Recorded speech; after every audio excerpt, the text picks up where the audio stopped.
भाषा में ऑप्टिकल कहते हैं इसको। ये ग्रीक वर्ड है, Greek word optical, Greek word ऐसे दिखते हैं हम लोग ना अपीयरेंस। तो उस समय ऑप्टिक्स का ग्रीक भाषा में यही मतलब ही निकालते थे लोग कि अपीयरेंस क्या होगा, लुक कैसा होगा।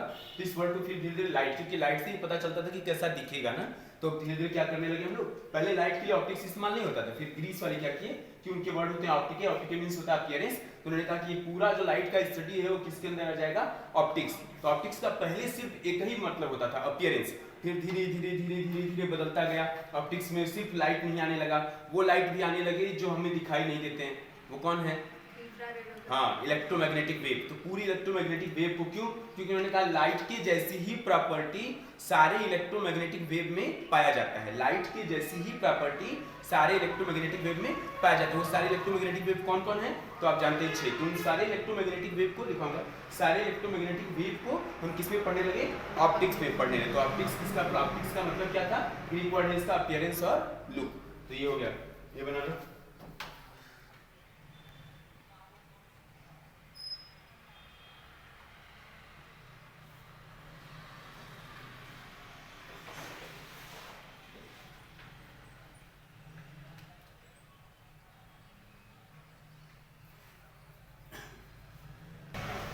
तो लाइट क्या है, light is an electromagnetic wave, या इस दूसरी आसान भाषा में उसका नाम, दूसरी आसान भाषा में इसको क्या बोल सकते हैं, it is that part of electromagnetic spectrum which occur in a visible range.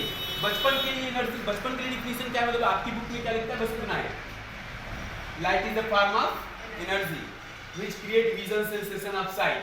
हमारे देखने का विजन सेंसेशन प्रोड्यूस करता है। कौन सा सेंसेशन, विजन, देखने वाला, मतलब जैसी लाइट पड़ेगा हम क्या कर पाएंगे, देख पाएंगे। सही बात है ना। तो वो लाइट का साधारण डिफिनेशन यही है, लाइट इज या फुल स्टॉप के बाद, light is a form of energy which creates visible sensation. क्या शो करेगा, विजिबल सेंसेशन हमारे लिए, of light, of site, sorry देखने का, कोई समस्या नहीं। ये था क्या भैया, लाइट का नॉर्मल डिफिनेशन। फिर आपको जो जानना है वो दूसरा वाला, ये भी जानना है, it is a part of, it is that part of electromagnetic spectrum. Electromagnetic spectrum, spectrum मतलब बैंड, स्पेक्ट्रम मतलब बैंड। तो वो बैंड है विच ऑकर इन विजिबल रेंज, ऐसा स्पेक्ट्रम है लाइट हमारा जो हम किस में देख पाते हैं, विजिबल में आता है, ये रहा। जबकि इलेक्ट्रोमैग्नेटिक स्पेक्ट्रम का बैंड बहुत बड़ा है, छोटा नहीं है। छोटा है क्या है, विजिबल है, सिर्फ विजिबल उसका एक पार्ट है, विजिबल एक पार्ट है जो हम देख पाते, जो हम नहीं देख पाते वो सब कौन है, ये है। समझ में। अब हमने हमारे मन में उठेगा इलेक्ट्रोमैग्नेटिक चीज होती क्या है, तो इलेक्ट्रोमैग्नेटिक इज अ वेव ना, इलेक्ट्रोमैग्नेटिक वेव, इलेक्ट्रोमैग्नेटिक क्या है, वेव है, it's a form of energy. Wave क्या है, वेव मैंने बताया, mechanism of transferring the energy. Wave क्या है, ऊर्जा को ट्रांसफर करने का तरीका, mechanism of transferring the energy. किससे भैया, विदाउट ट्रांसफर ऑफ पार्टिकल्स, बिना पार्टिकल के ट्रांसफर। मीडियम का ट्रांसफर कहीं जाएगा नहीं, लेकिन एनर्जी जाएगा। पता है, समझ में आया, क्या करेगा, वाइब्रेट कर दिया, ऐसे मार रहा है ना, अगला वाला अगले वाले को मार रहा है, लेकिन ये कहीं गया नहीं ना, अपनी जगह से आया फिर वापस आ गया, आया वापस आ गया, वाइब्रेशन कर रहा है। क्या कर रहा है, वाइब्रेशन कर रहा है, कहीं जा नहीं रहा, लेकिन एनर्जी पहुंच गई आगे तक। भाई इसको मारा तो अगले वाले को मारा, एनर्जी लास्ट तक पहुंच गई।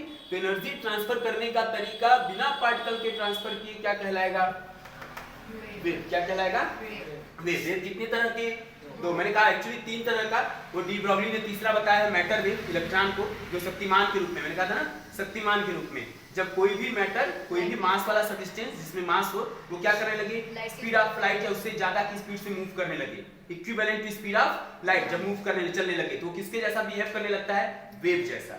तो वो मैटर नहीं रह जाता, किसके जैसा बिहेव करने लगता है, वेव जैसा। जब वेव जैसा बिहेव करेगा तो उस तरह के मैटर को क्या बोलेंगे, मैटर वेव। क्या बोलेंगे, मैटर वेव। जब कोई भी ऐसा सब्सटेंस जिसमें मास हो, लाइट में मास होता है क्या, लाइट में मास नहीं है, इस वजह से वो मैटर वेव नहीं है। वो कैसा वेव है, इलेक्ट्रोमैग्नेटिक वेव। बात समझ में आया। मैटर वेव कौन होगा, मैटर वेव किसको कहेंगे, ऐसा, हाँ ऐसा वेव जिसमें मास हो। और ऐसा सबसे पहले किसको बताया गया था, इलेक्ट्रॉन को। किसको बताया गया था, इलेक्ट्रॉन। तो डी ब्रॉगली नाम के साइंटिस्ट थे जिन्होंने पहली बार बताया कि इलेक्ट्रॉन लगभग स्पीड ऑफ लाइट से मूव करता है और इसी तरह से वो वेव की तरह बिहेव करता है। किसके जैसा बिहेव करता है, वेव जैसा। जैसे शक्तिमान जब बड़ी तेजी से मूव करते हैं स्पीड ऑफ लाइट से, तुमको लगता है कि आदमी घूम रहा है, लगता है कि तरंग घूम रहा है ना, वेव घूम रहा है। कितना ना शक्तिमान को घूमते हुए देखा होगा, तो क्या है, वेव जैसा बिहेव करने लगते हैं। क्यों, क्योंकि उनकी स्पीड लगभग कैसी दिखाई जाती है, स्पीड ऑफ लाइट के बराबर, तो जाते हैं वेव हो जाते हैं। तो मैटर वेव का पहली बार चर्चा इन्होंने किया।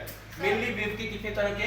दो तरह के, इलेक्ट्रोमैग्नेटिक वेव और मैकेनिकल वेव। इलेक्ट्रोमैग्नेटिक वेव क्या होता है? जो ट्रांसवर्स वेव में चलता है। कैसे चलता है? Transverse wave. और ये कैसे चलते हैं? ट्रांसवर्स और लॉन्गिट्यूडनल दोनों चलते हैं। लॉन्गिट्यूडनल। मैकेनिकल वेव कौन होता है?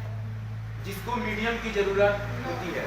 The wave which need the medium to travel. चलने के लिए किसकी जरूरत होती है? मीडियम। जैसे साउंड, जैसे साउंड। साउंड बिना मीडियम के चलेगा नहीं। अगर वैक्यूम रूम में पैदा करते तो हम चिल्लाएंगे, आपको सुनाई नहीं देगा। बात समझ में आ रही है? तो मैकेनिकल वेव में होगा साउंड। लाइट, ऐसा मीडियम जिसको मीडियम की जरूरत ना हो, ऐसा वेव जिसको मीडियम की जरूरत ना हो, इलेक्ट्रोमैग्नेटिक वेव कहा जाएगा। कोई दिक्कत? अब इलेक्ट्रोमैग्नेटिक वेव में जो पूरा रेंज आता है वो पूरे रेंज को कहते हैं इलेक्ट्रोमैग्नेटिक स्पेक्ट्रम। Electromagnetic spectrum. इस इलेक्ट्रोमैग्नेटिक स्पेक्ट्रम के ये पार्ट्स है, पूरा पार्ट, उसी का एक पार्ट हमारा विजिबल रेंज भी है, जो इस वेवलेंथ से इस वेवलेंथ के लगभग बराबर पड़ता है। 3800 एंगस्ट्रॉम से 7600, 800 से 700, 600 तक, 7600 तक। कोई समस्या? समझ में आ रही बात? ये विजिबल रेंज है। इससे नीचे वाला wavelength gamma rays, X rays, ultraviolet rays, ये सबका इस्तेमाल धीरे धीरे होता है ना अलग अलग कामों के लिए। एक्सरे भी आप जानते हैं, एक्सरे कराया जाता है बोन्स को डिटेक्ट करने के लिए। आपको दिखाई नहीं देगा लेकिन आपके बोन का फोटो ला देगा, वो एक्सरे है। अल्ट्रावायलेट रेज जो सन में पाया जाता है, जो हमारे शरीर के लिए हार्मफुल है, सुना होगा आपने। एक्चुअली हार्मफुल तो एक्सरे भी है, बताया जाता है बार बार एक्सरे कराना नहीं चाहिए, नुकसान होता है तो हेल्थ के लिए भी। क्यों? क्योंकि इन सब की फ्रीक्वेंसी क्या है? बहुत ज्यादा है।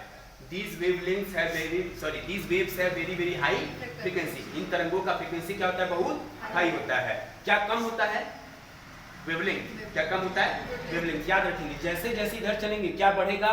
वेवलेंथ। इधर वेवलेंथ बढ़ रहा है और इधर क्या बढ़ रहा है? फ्रीक्वेंसी बढ़ रहा है। तो सबसे हाई वेवलेंथ वाला कौन सा इलेक्ट्रोमैग्नेटिक वेव होगा? Radio wave. Radio wave has highest wavelength. सबसे ज्यादा वेवलेंथ किसका होगा?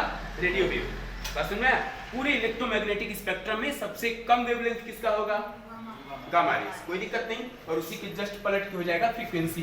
ये फ्रीक्वेंसी का रेंज है। फ्रीक्वेंसी कहां बढ़ेगा? रेडियो वेव से लेकर के गामा रेज तक। सबसे हाई फ्रीक्वेंसी किसकी होगी? गामा रेज की। सबसे कम फ्रीक्वेंसी किसकी होगी? रेडियो वेव की। कोई समस्या नहीं। अब आएंगे लाइट पे कल से।